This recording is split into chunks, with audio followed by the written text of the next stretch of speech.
Okay, so now we are going to insert our elastic into the waistband. So grab your elastic thread.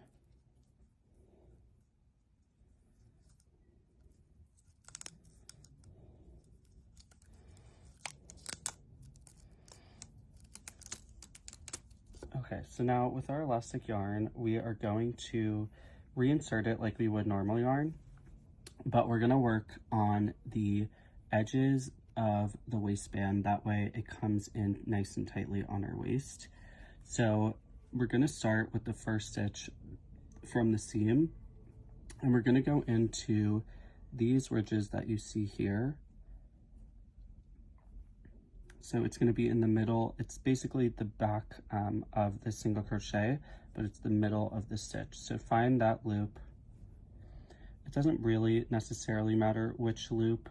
You just want to be close to the edge, but not too close. And you want to make sure that you're just skipping the same amount of chains, or stitches rather, all the way through. So go ahead and insert the elastic thread.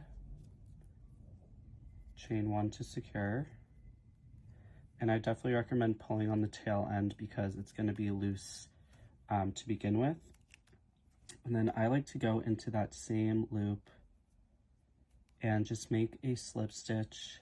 It might be a little hard to do, but it's nice because it secures it even more. I will just literally take that loop with my finger and put it over the hook and just pull tight on the tail end to make sure it's secured.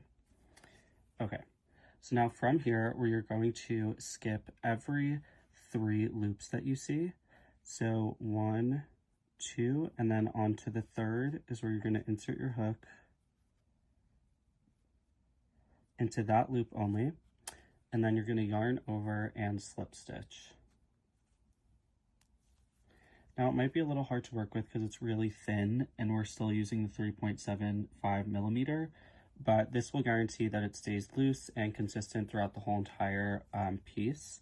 So just keep going across the whole entire waistband until you get to where you began. And then we are going to do the same thing on the lower half of the waistband as well. Okay, so I got to the end here onto the other side of the waistband. And instead of cutting off the elastic, I am just going to go down and around back to this side of the waistband. And then I'm going to do the same thing I did on this side, but I'm going to do it all the way back around until I get to the end on the opposite side. And then I'm going to go up to where I first began, just like how we did on this side, and cut my yarn and fasten off. So to go onto the other side, you can simply just do the same thing you were doing and either skip 1, 2, or 3 chains, however many you think would be the best fit for you, and go ahead and skip that amount of chains down this row as well. So I'm going to skip 1, 2, 3.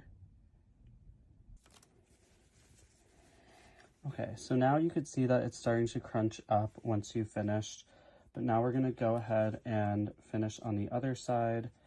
And now you could continue going in to the loops you see here. You could go into every third.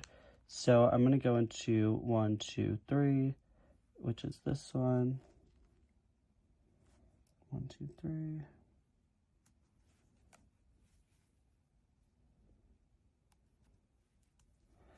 And then,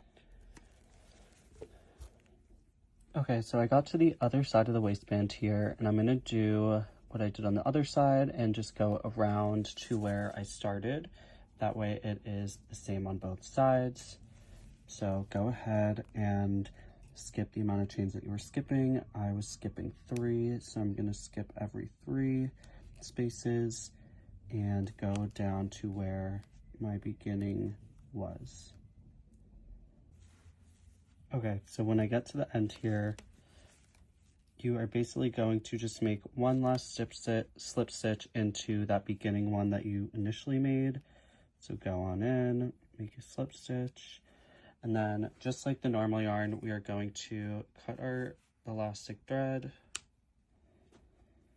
and chain 1 to fasten off, and make sure you pull nice and a little bit tight because this is thin, so it might rip if you pull too hard. And then you could go on and thread those, weave those in just like you would the normal yarn.